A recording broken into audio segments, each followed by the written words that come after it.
Pernah kepikiran nggak sih sebenarnya kita tuh ngapain di sini, di bumi ini? Nah, hari ini kita bakal kupas tuntas sebuah ide lawas yang ternyata punya jawaban yang cukup mengejutkan soal tugas kosmik kita semua sebagai manusia. Oke, kita langsung aja ke pertanyaan intinya ya. Apa sih job description kita di planet bumi? Banyak banget tradisi yang coba jawab ini, tapi ada satu nih yang jawabannya spesifik banget. Jadi gini, di dalam Al-Quran ada satu ayat yang jadi pondasi dari semua ini. Dan ini tuh bukan cuma sekedar perintah loh. Ini lebih kayak penunjukan tugas kosmik buat kita semua, seluruh umat manusia. Coba bayangin deh situasinya. Ini adalah sebuah deklarasi ilahi di depan para malaikat. Tuhan sendiri yang ngumumin peran utama kita. Jadi ini bukan saran, bukan juga pilihan. Ini sebuah mandat. Nah, kata kuncinya ada di sini nih, khalifah. Mungkin banyak dari kita yang dengar kata ini langsung mikir raja atau penguasa gitu kan. Tapi maknanya jauh lebih dalam dari itu. Ini soal jadi seorang wali amanat. Seseorang yang dipercaya buat ngejaga sesuatu yang super berharga. Ya, seluruh planet ini. Tapi ternyata nggak semua langsung setuju loh dengan penunjukan ini. Bahkan para malaikat, yang kita tahu kan makhluk paling taat ya, mereka justru punya keberatan yang serius. Para malaikat tuh nanya, kenapa nunjuk makhluk yang potensinya malah bikin kerusakan dan numpahin darah? Pertanyaan ini kalau kita pikir-pikir relevan banget kan kalau lihat sejarah manusia. Tapi jawaban Tuhan itu seakan ngasih petunjuk. Ada sesuatu yang lebih. Ada potensi dalam diri kita yang bahkan malaikat aja nggak bisa lihat. Jadi inti dari peran khalifah ini apa dong sebenarnya? Intinya itu adalah soal mengubah cara pandang kita. Dari yang tadinya merasa jadi penguasa yang cuma ngambil, jadi seorang penjaga yang tugasnya memberi.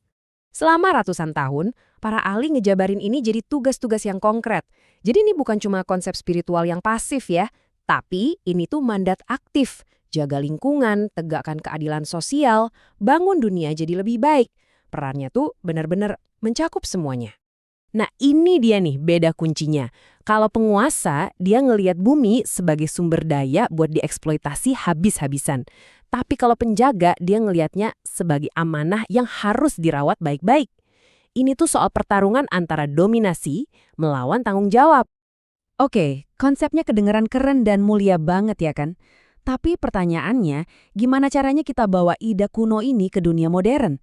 Gimana cara kita ngejalaninnya sehari-hari? Jawabannya mungkin ada di sebuah filosofi modern yang namanya Niti Harti. Filosofi ini sejalan banget sama semangat khalifah. Intinya gini, sebelum kita bertindak, kita harus ngerti dulu dari hati. Tindakan yang benar itu lahir dari empati yang tulus. Tanpa itu, ya aksi kita jadi kosong aja. Ungkapan ini, wah benar-benar ngerangkum semuanya. Gini deh, semua orang bisa kan nanam pohon, tapi cuma seorang penjaga sejati yang nanamnya itu pakai hati, dengan komitmen penuh buat ngerawat dan ngelindungin. Jadi dengan niat yang benar, tindakan yang kelihatannya simpel kayak nanam pohon itu, jadi bukan sekedar berkebun biasa. Itu udah jadi wujud nyata dari tugas suci kita sebagai khalifah. Nah, jadi jalannya tuh sebenarnya jelas banget. Pertama, buka mata kita. Lihat sekeliling, ada nggak yang butuh dirawat? Kedua, buka hati kita. Rasain kepeduliannya secara emosional. Dan yang terakhir baru deh, gerakin tangan kita, wujudin komitmen itu jadi aksi yang nyata. Bahkan Nabi Muhammad pernah bilang kalau setiap pohon yang kita tanam, terus hasilnya dimakan makhluk lain, entah itu burung, hewan, atau manusia, itu bakal jadi sedekah yang ngalir terus buat kita. Ini tuh kayak investasi jangka panjang, bukan cuma buat ekosistem, tapi juga buat jiwa kita. Jadi, kita balik lagi nih ke pertanyaan awal tadi.